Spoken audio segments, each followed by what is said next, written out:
This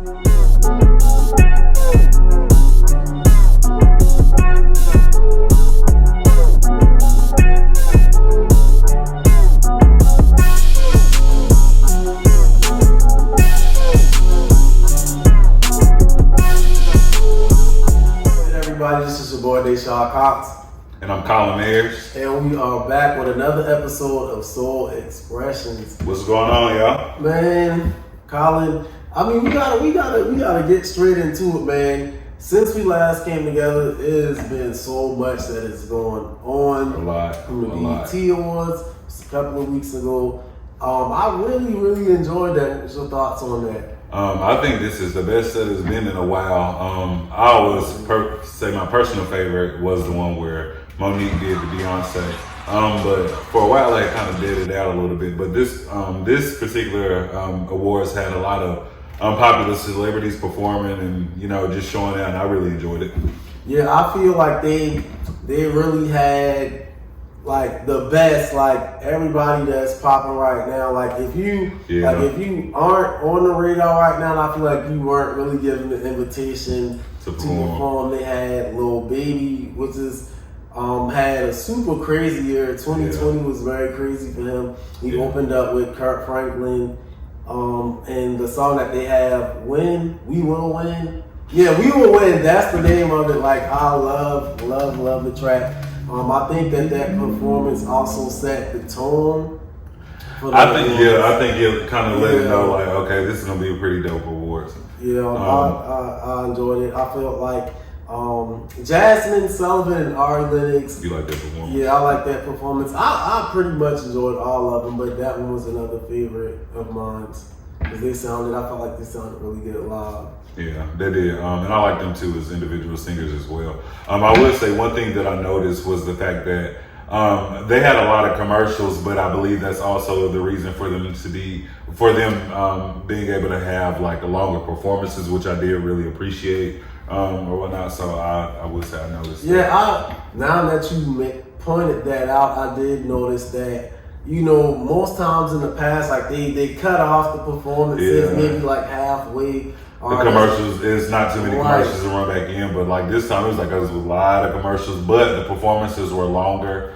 And I think they made for a better show, a better TV show as well. And they probably had more money to put towards certain things because of COVID and them not having to spend as much in other departments. So, I feel like that kind of helped. Yeah, that was a good point. Also, we had quite a few versus battles since the last time we got up. I know some pivotal ones were Eve and Trina. That was one that I watched from start to finish. Yeah. I thought that was a really good one. At first, I wasn't sure if I was really too big on the idea of them going against each other. Trina, why not? Right, because I feel like they're two totally different type of rappers as far as their style and approach. Now, granted, they came out in the same time frame. They did, but Eve is like you get. The pit bull in the skirt, that lyrical, hard-hitting bars, Trina, and it's just like, I'm the baddest, we gonna get into this raunchiness. Yeah. Yeah. I mean, but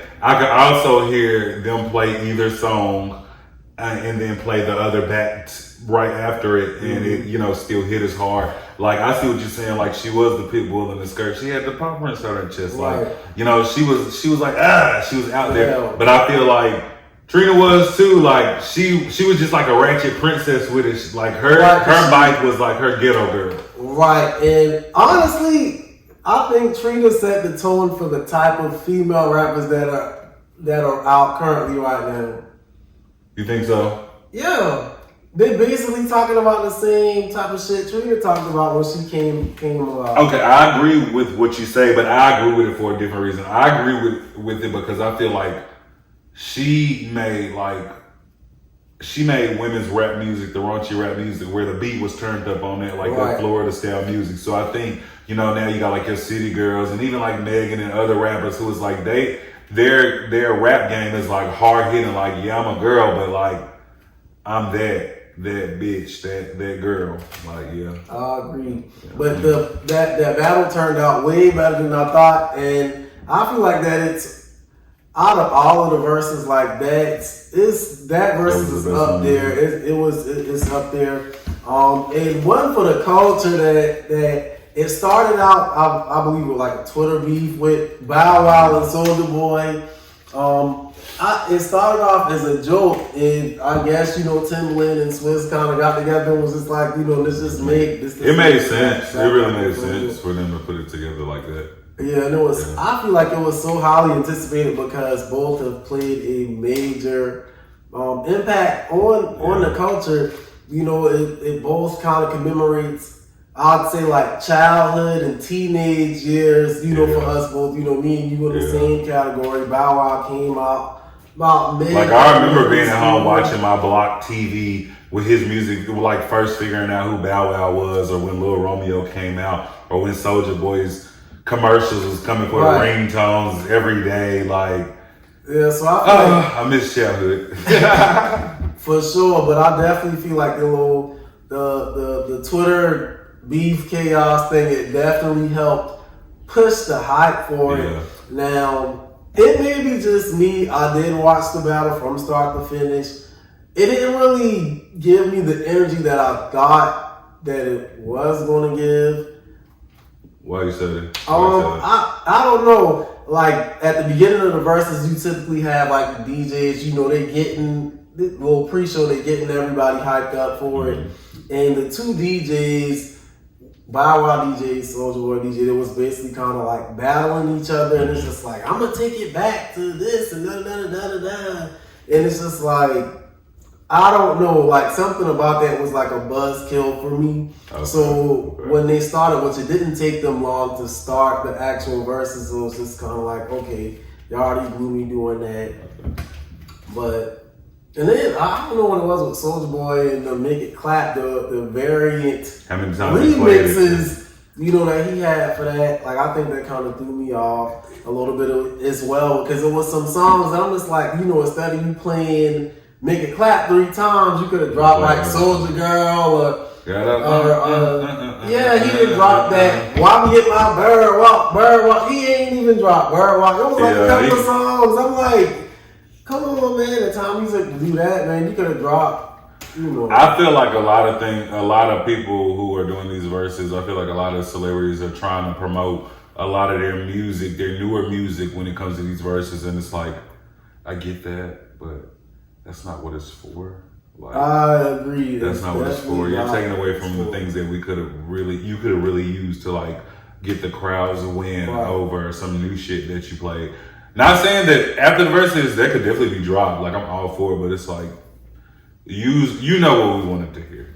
You knew. I agree, and I feel like that's what the fans really appreciate, the nostalgia that it all brings back. But speaking of promoting new music, Be a Drop remix, The Whole Lot of Money, Nicki Minaj. It's lit. Like, it's lit. I didn't even, because I knew Nicki had said that she was going live. I didn't get a chance to watch live, so I didn't know what.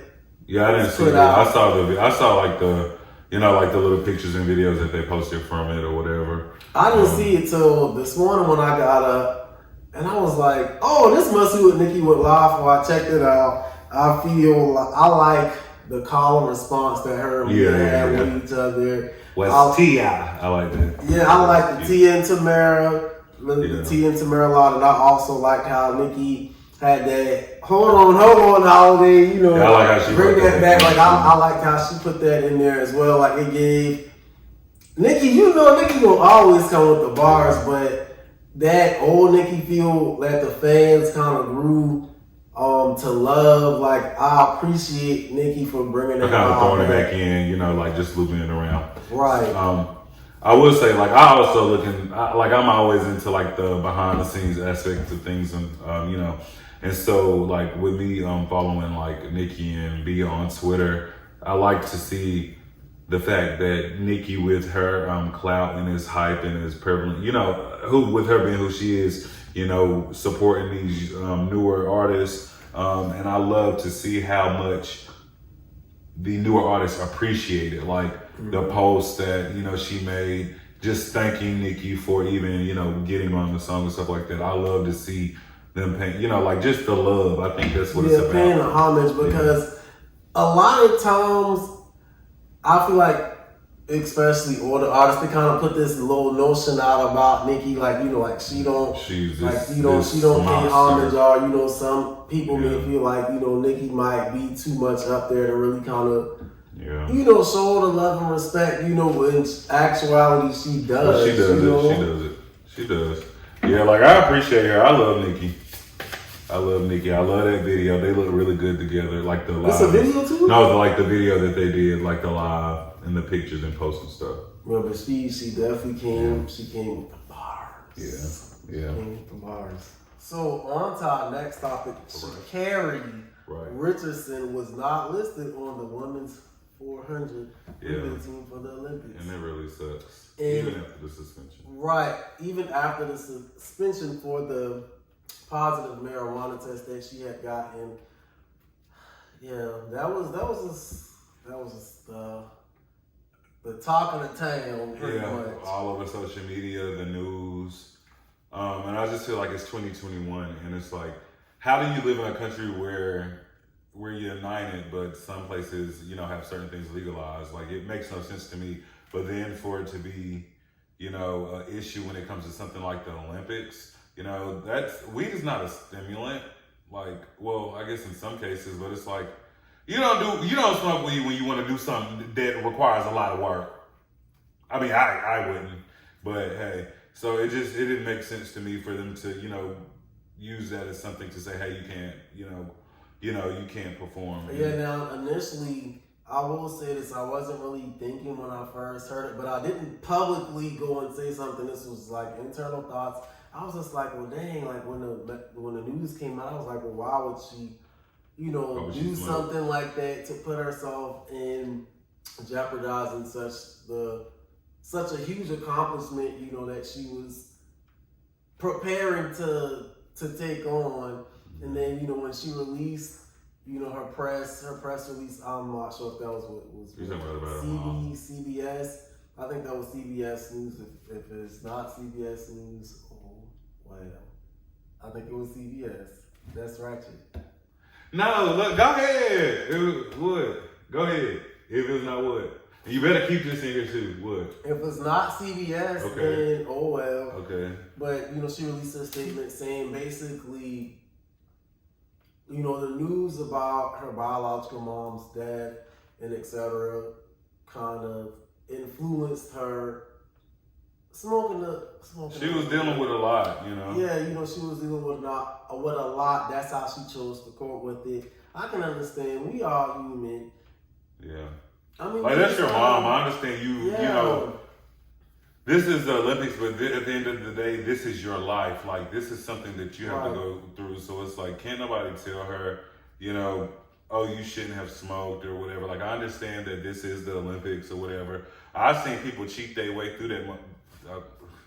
I've seen people cheat their way through the Olympics, or take stimulants and all other kinds of drugs, and it's okay with them. But because she this black girl with these nails and whatever, and regardless of whether that is it or isn't, of course that's what it looks like. A lot of these black girls are in the Olympics doing great things. There's black girls doing great things everywhere, and people, it's like you want to acknowledge it and you want to say, oh yeah, great, we see it. But a lot of people can't take it. Y'all can't take it. Yeah, it was a lot of pressure on her. So I mean, I can definitely understand it. But ShaCarri, just continue to stay the course and do you. And I know that there's still greater for her in her track and field career. Now, what I thought was really interesting was this: Juvenile and Manny Fresh vax that thing up. I don't know if it was a parody. I know it was a commercial. Maybe you had Todd, teamed up with the CDC, for this COVID vaccine. At this point, they're willing to do anything to get somebody to get that vaccine. Like, really? I thought it was funny. I mean, a lot of people thought that it was whack. You do have certain people that have their thoughts about the COVID vaccine. I was one of those people And I actually kind of gave in and got my first shot a month ago. And Monday I get my second dose of Moderna. So we gonna see, with the first shot, it didn't give too much. It's a little mild soreness when I was like a little sleepy. But I'm just thinking, I do my daily nap anyway, so I don't know if that kind of played into it, but I'm a no-shotter.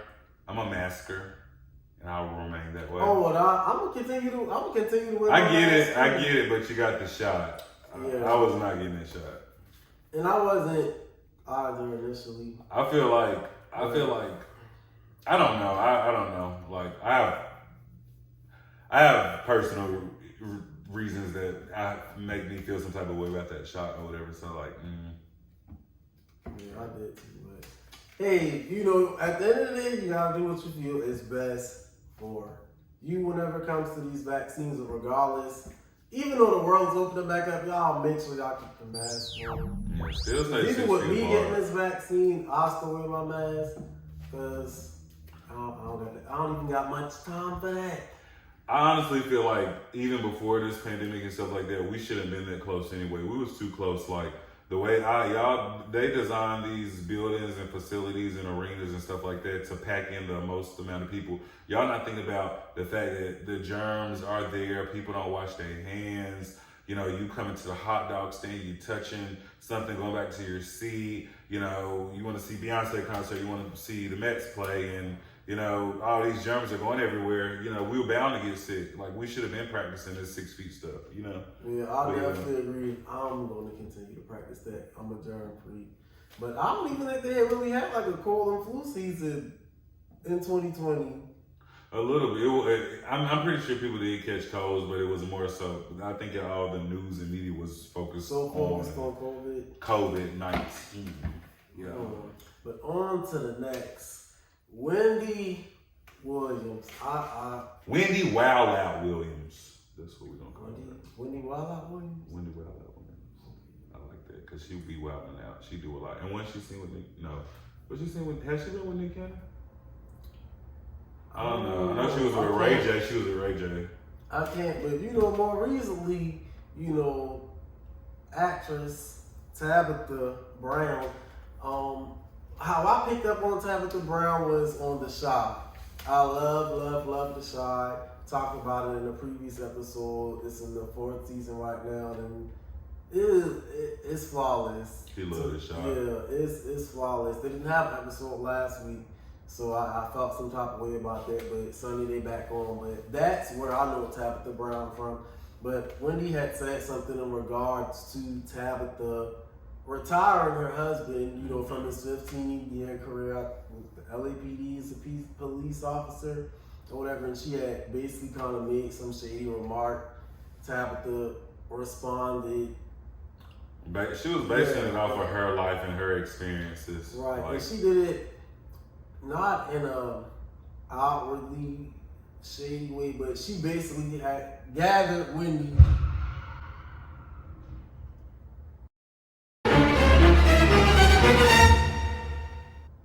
We're back after that very unfortunate event. The Big Bang Theory. Yeah. Anyway, so like we were saying about Wendy Williams, Tabitha Brown had responded to she has a segment. What's the name of it? What's the hot topic moment or whatever the case may be that Wendy Williams does on her show. She decided. Oh, you're talking about Wendy Williams? I thought you were talking on one of her hot topics or something like that. Yeah, her hot topics. And just she kind of voiced her opinion on it based off her life, and I think did we say that the first time? Mm-hmm. Okay, yeah, we said that. But yeah, to reiterate, she did it based off her life, and that's not really cool. And Tabitha kind of basically gathered her We'll put her in place. In a very nice. I wouldn't even say it was nice. Like if you say, I ain't gonna say she blessed her out, but like she kind of like basically made her look dumb for like, or made her look hurt and bitter for her view on the right how she basically kind of.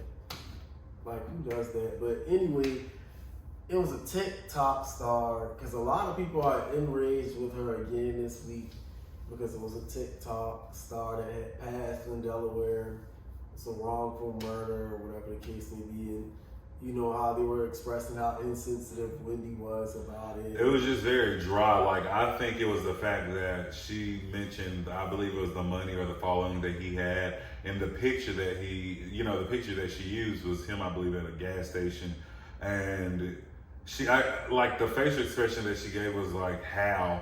And I'm just like, bitch, people can make money out here. Like, you're not the only person.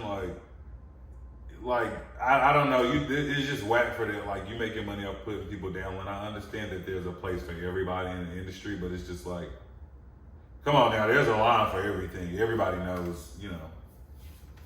I just thought. I agree. I think because a lot of times it's not what you say, it's how you say it. Mm-hmm. And I think in a lot of cases, how she puts out certain information, has a negative connotation to it. She puts out, her viewpoint is fucked up because of the shit that she's gone through in life. And I understand it to a certain extent, but it's just like, you need to get help, because if you're allowing, or if you have a voice as big as yours and you're putting that negative energy into the air, what do you think you're doing to the people out here? Like, not cool. Not cool, Wendy. Not cool. We're talking about Lil Baby going to jail in Paris. He was over there with James Harden. In Paris, he went to jail. But apparently he was arrested for weed in his car or whatever. And it's just like, once again, another weed-related topic. The shit grew from the ground, and it's not like they had to ferment it, and they ain't had to boil it, cook it up. None of that shit is literally a plan. Yet that's the one thing that we having such a big issue on. I don't get it. I don't get it. But he was released, and he said everything was straight. He made a post. But yeah, like, he was over there with James Harden for Fashion Week, and they busted him for the weed. Like, yeah, he was a celebrity. You knew he had some type of drug. Why? And I'm surprised weed not even legal over there. However, in the industry, this is one thing that I will always stand by and say, people might not believe me or might not agree or whatever, but I really feel like when you get to a certain level of status or power, whatever, a lot of things happen for publicity. Like, you have to figure out how to keep these stories going. Right. I don't know. So I'm not saying he didn't get locked up for weed, but I'm not saying he didn't. I'm not saying he did, but I'm not saying he didn't. I'm not saying this one of publicity stuff to keep him on top. I'm not saying that's how it worked, but I'm not saying that it's not, because it might be. I don't know. I really don't know. But the shit just be like too much. Like, nigga, I know y'all in the industry, but y'all have regular lives. This crazy shit ain't happening to y'all just because y'all motherfucking breathe. If it is, let me know. Okay. Ali, let's talk about him. This little guy has had a change of heart with life and everything, man. Like, I will say, I still love his music. My little brother loves his, well, I don't know if he still does, but I know he did like his music or whatever. But it's like, right now, he's on this new kick where he's just kind of re-examining life and like choosing a different path, which I understand. And I feel like everybody has that point where they come to, but he basically is talking about buying out of his contract because he wants to start a herbal company. He's trying to get people off these drugs out here. I know he was doing the chlorophyll challenge. I believe that's what it was. And he challenged Moneybag to, drink a pipe. For every cup of lean that you drink, you're supposed to drink a certain amount of the chlorophyll or whatnot. And, I think I like what he's doing. Another thing that I've also learned, like paying attention to the industry, is that people go so hard online. Like, they say so many comments. They're radicals like this, and they do it because somebody out there agrees with them. And regardless of how much you overpreach it, if you overpreach it, it might not hit everybody, but it's gonna hit more than it would if you just BS'd it, if that makes sense. So it's like, you see what I'm saying? Yeah, I definitely get it. And I appreciate the approach that he's taking with that, because it's like, I feel like a lot of times as celebrities, such as artists and stuff, like, they don't really use like the power and the platform, well, influence, I ain't gonna say power, but the influence that they have for the betterment of all people. So the fact that, you know, he wants to buy out of his music contract to... That's a big deal. Yeah, like it is, to become an herbalist, you know, to try to cure various like diseases and things, you know, with natural herbs and not man-made medicines. Like, I think that's a big deal. And, you know, sometimes they talk about like conspiracy theories and stuff, you know, but, you know, hopefully this young man is protected, you know, through whatever endeavors that he has. Now, what I am super excited about is Zyla Avant Garden. She is a 14-year-old Louisiana native, and she is the first Black American champion of the Scripps National Spelling Bee. And her winning word was Maria. Right, Maria. Maria. Want to spell that for us? Yes. M-U-R-R-A-Y, Maria. All right. Congratulations, Sean. Yes, congratulations. I think that's a big deal, you know, for her to be so young, setting that record, you know, as a young Black female. It's a good look. And congratulations, keep doing your thing. It's like, I feel like it's like the more that they want to say that we can't, the more we show them that we can. And so it's like, you look back at how far we come, but you just see how bright our future is going to be, especially like with that young woman. Like, I love that for her. I'm so happy for her. So yeah. Okay, so I told Shad that I wanted to do this thing before we close out where, you know, I read like a few quotes that I saw on social media that I felt like we needed to hear as a group, as a collective. The first one was from Missy Elliott. It says, "If you live for everyone else's opinions, then you'll never be happy, because there will always be people who think you're not good, smart, talented, nice looking enough for them. But if you know your own worth, that's the only validation you need. 100. Stay uplifted." And I feel like that was a very good message to send out, because a lot of people, sometimes, you know, you forget that. Sometimes you get stressed out. Sometimes you wonder if you're doing enough, you know, and you base it off standards that you see on social media, which aren't really realistic anyway, you know. So it's like you have to stay grounded and remember what you're doing and why you're doing it. Another one that I saw was that, you know, and a lot of these I can relate to as well, but it just says, you can only be great if you complete shit. You know, a lot of times we have a lot of ideas in our head. We could hit you. A lot of times we have ideas in our head. Sometimes we put them on paper. Sometimes we start these projects and, you know, sometimes we never finish, or for whatever reason it gets prolonged or we procrastinate. You know, woulda, shoulda, coulda don't work, you know, and especially in today's time. So it's like, you know, take heed to that and just try to be the best version of yourself that you can be and complete shit. Yeah, it's like, for me, it's just, it encourages me to, you know, like find that inner strength, like when I don't feel like it the most, you know, or when I feel like I'm at my lowest, or it's just like I'm frustrated, you know. Hope is gone. Yeah, you know. Look inside you and be strong, and you'll always see the... Oh, hero? Okay, the last one that I had was, you will never reach your destination if you stop and throw stones at every dog that barks. I got that from Tyrone on Instagram. I believe he works with Beyonce. He always, you know, posting little quotes and things like that to get people through their day. But I definitely agree with that. A lot of times, you know, there are going to be people who, you know, try to get your attention, you know, through little slick comments and, you know, just try to make you feel like, oh, you're not going to succeed in that, or, you know, things aren't going to go the way that God has already told you that they would. So the naysayers, you got to let those be sometimes. You gotta let them talk. You know, you can show people better than you can tell them, you know. So that's what I took from that.